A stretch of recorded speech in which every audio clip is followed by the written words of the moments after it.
हाय, आपका स्वागत है इंडिया वर्सेस न्यूजीलैंड के फैंटेसी प्रीव्यू में। ये पहला सेमीफाइनल है और इंडिया अभी तक बहुत अच्छा खेल रही है और 9 के 9 मैच जीत चुकी है। न्यूजीलैंड चौथे पोजीशन में थी लीग टेबल में, पर न्यूजीलैंड का हमेशा अच्छा रहा है रिकॉर्ड इंडिया के अगेंस्ट सेमीफाइनल्स और फाइनल्स में।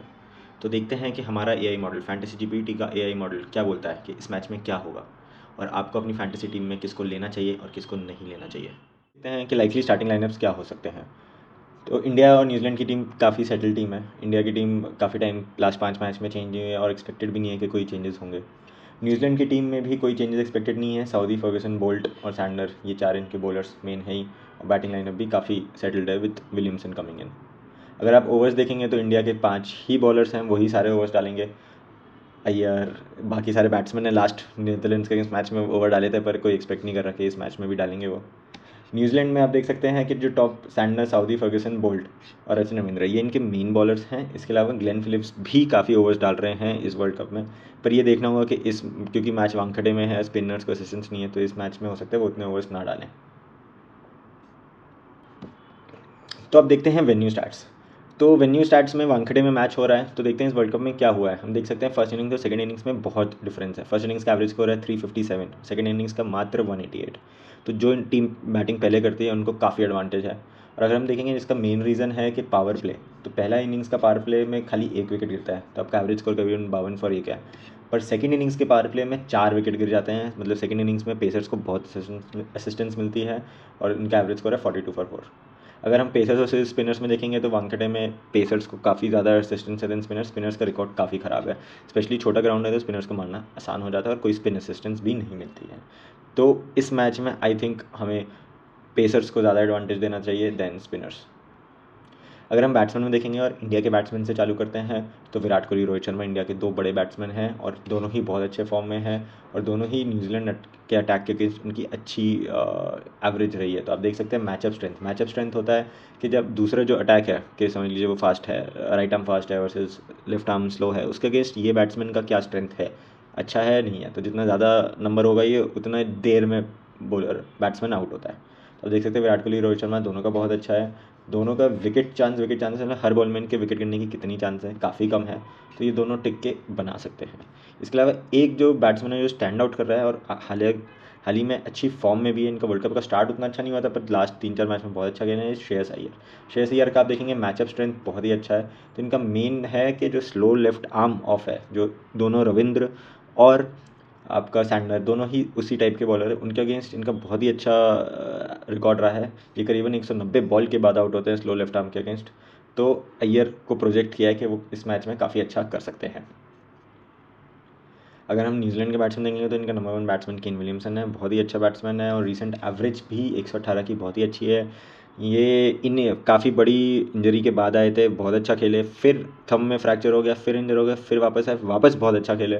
तो कोई मैच हुआ ही नहीं है जिसमें अच्छा नहीं खेल रहे हैं और इनका मैचअप स्ट्रेंथ भी अच्छा है, तो ये इनका प्रोजेक्टेड बहुत अच्छा है रन करने का। इसके अलावा एक जो सरप्राइज़ है वो है टॉम लेथम इस वर्ल्ड कप में बिल्कुल ही अच्छा नहीं खेल रहा है, रीसेंट एवरेज मात्र 13 का है। पर राइट आर्म फास्ट के अगेंस्ट इनका अच्छा मैचअप स्ट्रेंथ है, तो ये अच्छा कर सकते हैं इस मैच में, ये हमारे मॉडल ने, एआई मॉडल ने प्रोजेक्ट किया है। इसके अलावा जो दो ओपनर है रविंद्र और कॉनवे, दोनों में से रविंद्र बहुत अच्छी फॉर्म में है, कॉनवे अच्छी फॉर्म में नहीं है, तो कुछ प्रोजेक्ट भी नहीं किया हमारे मॉडल ने कि ये इस बार अच्छा करेंगे। रविंद्र के स्टैट्स जो राइट आर्म फास्ट के अगेंस्ट हैं वो उतने अच्छे नहीं है, तब भी इनको बोला है कि अच्छे रन बनाएंगे, पर मे बी जितने रन अभी तक बना रहे हैं शायद उतने ज़्यादा ना बना पाए। अगर हम देखेंगे बॉलर्स में, तो बॉलर्स में एक चीज़ मैं बात करना चाहता हूँ, ये जो हमारा कॉलम है ओवर विकेट चांस का।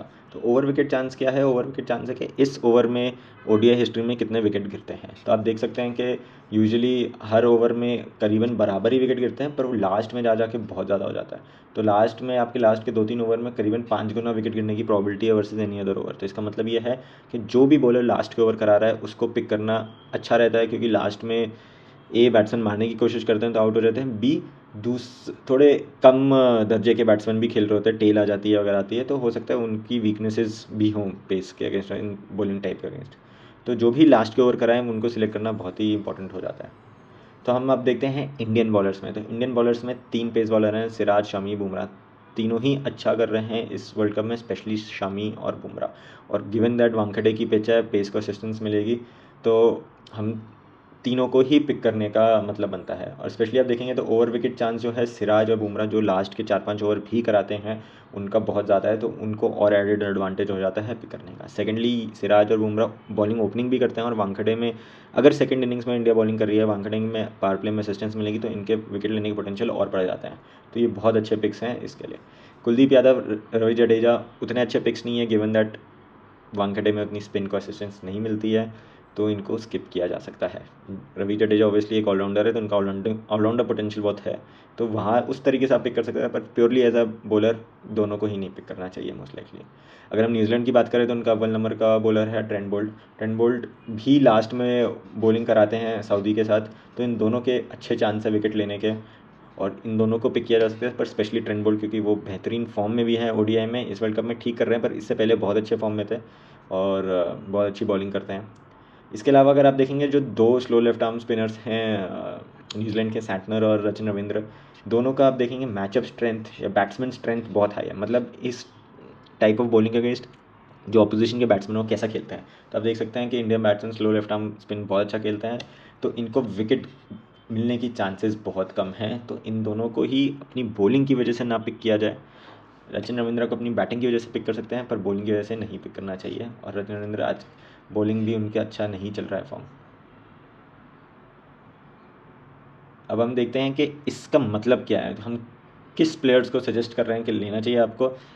तो पहले देखते हैं मेन टीम सजेशंस के मेन कौन से बॉलर्स बैट्समैन को हमने बोला है।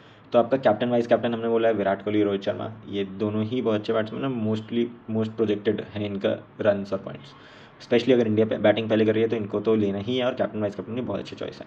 इसके अलावा एक जो सरप्राइज पिक है इसमें is Glenn Phillips. Glenn Phillips का बैटिंग और बॉलिंग दोनों से ही पोटेंशियल है, क्योंकि आजकल बॉलिंग करा रहे हैं, और बैटिंग में उनका पोटेंशियल स्पेशली अगर न्यूजीलैंड सेकंड बैटिंग कर रही है तो बढ़ जाता है, क्योंकि पावर प्ले में अर्ली विकेट्स गिर के ये बाद में स्टेबलाइज कर सकते हैं। सेकंड इनिंग्स में हमने देखा है कि जब पेसर्स को बहुत एडवांटेज है, पर स्पिनर्स को उतना ही डिसएडवांटेज भी है, क्योंकि ड्यू भी आ जाता है। तो अगर ऐसा हुआ कि इंडिया ने बॉलिंग कराई और स्टार्टिंग में 3-4 विकेट चटका दिए, तो ग्लेन फिलिप्स आएंगे बैटिंग करने के लिए, और फिर वो लंबा खेल सकते हैं, जैसे मैक्सवेल ने अफगानिस्तान के टाइप इनिंग्स खेली थी।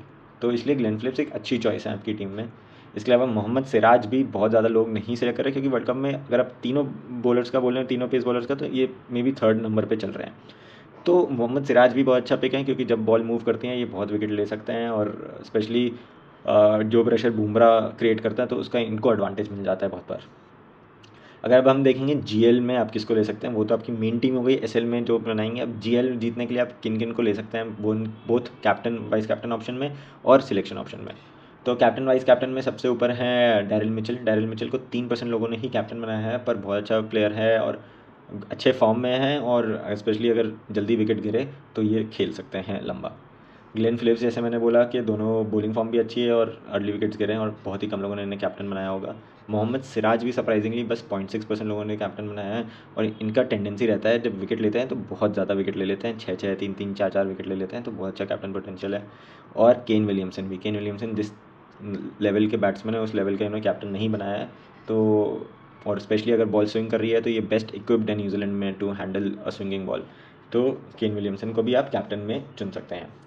अब सिलेक्शन ऑप्शन है जो ज़रूरी नहीं आप कैप्टन वाइस कैप्टन, पर जिनका सिलेक्शन परसेंटेज ही बहुत लो है, तो आप उनको अपनी जीएल टीम्स में रख सकते हैं। एक इस टॉम लेथम अभी तक फॉर्म में नहीं चल रहे हैं, पर बहुत अच्छे बैट्समैन हैं, स्पेशली राइट आर्म फास्ट के अगेंस्ट। और दूसरा है टिम साउदी भी जैसे सिराज का है कि जब बॉल स्विंग कर रही है तो बहुत लीथल हो सकते हैं, और इनको बस 10% लोगों ने अभी तक लिया है, तो ये भी एक अच्छा ऑप्शन है जीएल के लिए।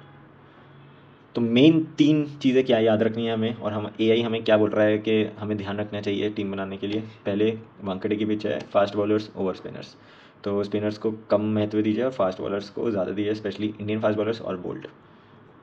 रविंद्र को आप कैप्टन, अभी तक रचिन रविंद्र बहुत ही अच्छा कैप्टन ऑप्शन रहे हैं, बहुत अच्छे रिटर्न्स दिए हैं, और मोस्टली 20-30% कैप्टन बना के रखते हैं इन्हें। पर इस टाइम आप स्किप कर सकते हैं, क्योंकि इनकी बॉलिंग जो है थोड़ी इनफेक्टिव होगी इस मैच में। एज अ बैट्समैन वो इफेक्टिव होंगे, पर उनकी बॉलिंग थोड़ी कम है, तो उनका जो ऑलराउंडर पोटेंशियल है वो गिर जाता है, तो इसलिए उनको पिक करिए ऑब्वियसली, पर कैप्टन में बाकी किसी को कर सकते हैं। दूसरा इस सेकंड इनिंग्स का पावर प्ले बहुत इंपॉर्टेंट है, जहाँ पे बहुत विकेट गिरते हैं, तो उसके बॉलर्स को पिक करिए और उसके बैट्समैन को शायद ना पिक करें, तो ये बहुत इंपॉर्टेंट है, इसलिए टॉस बहुत इंपॉर्टेंट है। ये जो भी एनालिसिस था सब कुछ प्री टॉस था। फैंटेसी जीपीटी में हम टॉस होने के बाद भी पूरा एनालिसिस करते हैं, हमारा एआई मॉडल रन करता है और वो टीम्स देता है। एसएल के लिए एक मेन टीम देता है और जीएल के लिए 10 अलग अलग सिनारियोज़ के बेसिस पे भी हम टीम देते हैं, सब कुछ टॉस के बाद, सब कुछ फैक्टर इन करके।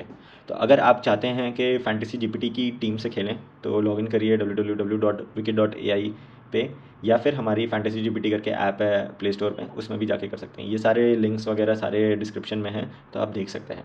बाकी अगर आपको ये वीडियो पसंद आई तो लाइक करिए, शेयर करिए, सब्सक्राइब करिए कि हम और ऐसे फैंटेसी रिव्यूज़ बनाते रहें और आप और हम मिलके फैंटेसी में जीते रहें। धन्यवाद।